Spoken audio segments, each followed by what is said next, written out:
धुळे महानगरपालिका निवडणुकीच्या पार्श्वभूमीवर महायुतीतीलच भाजप आणि शिंदे सेना यांच्यात तणाव वाढल्याचं चित्र दिसते। प्रभाग क्रमांक 16 मध्ये भाजपच्या वतीनं शासकीय कर्मचाऱ्यांच्या माध्यमातून प्रभागातील नागरिकांचा सर्व्हे करण्यात येत असल्याची माहिती शिवसेना शिंदे गटचे उमेदवार पार्वती जोगी यांना मिळाली। ही माहिती मिळताच पार्वती जोगी यांनी आपल्या कार्यकर्त्यांसह घटनास्थळी धाव घेत सर्व्हे करणाऱ्या कर्मचाऱ्यांना जाब विचारला। मात्र यावेळी संबंधित कर्मचाऱ्यांनी उडवाउडवीची उत्तरे दिल्याचा आरोप करण्यात आलाय। त्यानंतर पार्वती जोगी यांनी तात्काळ पोलिसांना माहिती देत संबंधित कर्मचाऱ्यांना पोलिसांच्या स्वाधीन केलं। अनेक दिवसांपासून भाजप दडपशाही करत असून शासकीय यंत्रणेचा गैरवापर करत असल्याचा आरोपही यावेळी करण्यात आला। प्रभाग क्रमांक 16 मध्ये शासकीय कर्मचारी पाठवून मतदारांचा सर्व्हे करण्यात येत असल्याचा दावा शिंदे सेनेनं केलाय। दरम्यान पार्वती जोगी आणि त्यांच्या कार्यकर्त्यांनी आक्षेप घेताच घटनास्थळी भाजपचे जिल्हा प्रमुख गजेंद्र अंपडकर आणि त्यांच्यासोबत 4ही उमेदवार दाखल झाले। यावरून या सर्व यंत्रणेला भाजप पाठीशी घालत असल्याचा घणाघाती आरोप नीलू पार्वती जोगी यांनी केलाय। नमस्कार, जय श्री महाकाल। मी नीलू पार्वती जोगी।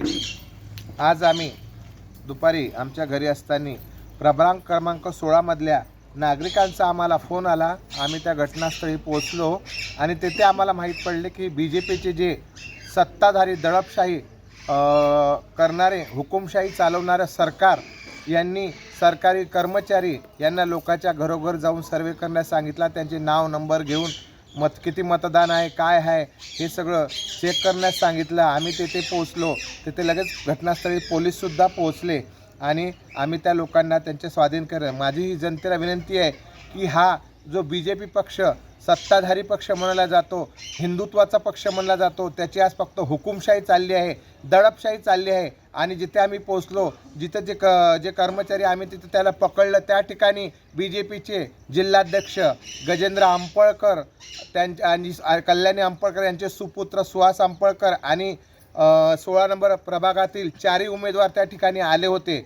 आणि हेच त्याच्यातून सिद्ध होते की ते त्यांना पाठीशी घालण्यासाठी आले होते। आणि हे सांगून मी जनतेला एकच सांगते की आमच्या पुन्हा जो हा माझा व्हिडिओ होता तिथे सोशल मीडियावर व्हायरल करण्यात आला आहे, पुन्हा वेगळ्या अर्थाने की अशा लोकांना मत देसान तुम्ही तर पुन्हा काय होणार आहे, मतदान झाल्यानंतर हे काय नाही करतील, असा जो आम्ही ज्याच्याबद्दल आम्ही आज वाचा फोडली, ज्यांचं जे राजकारण हाणून पाडण्याचा प्रयत्न केला त्याच्याविरुद्ध त्या लोकांनी आमचा त्या व्हिडिओचा उलटसुद्धा करून टाकला आहे त्या लोकांनी। तर जनतेला आमची नम्र विनंती आहे, चांगलं आणि वाईट याची ओळख घ्या आणि तुम्हाला जो सुनिश्चित वाटेल, आम्ही असं म्हणलं की आम्हालाच मतदान करा, तुम्हाला योग्य वाटेल, तुमचा ज्या मार्गाने विकास होईल त्यालाच तुम्ही योग्य वोट द्या।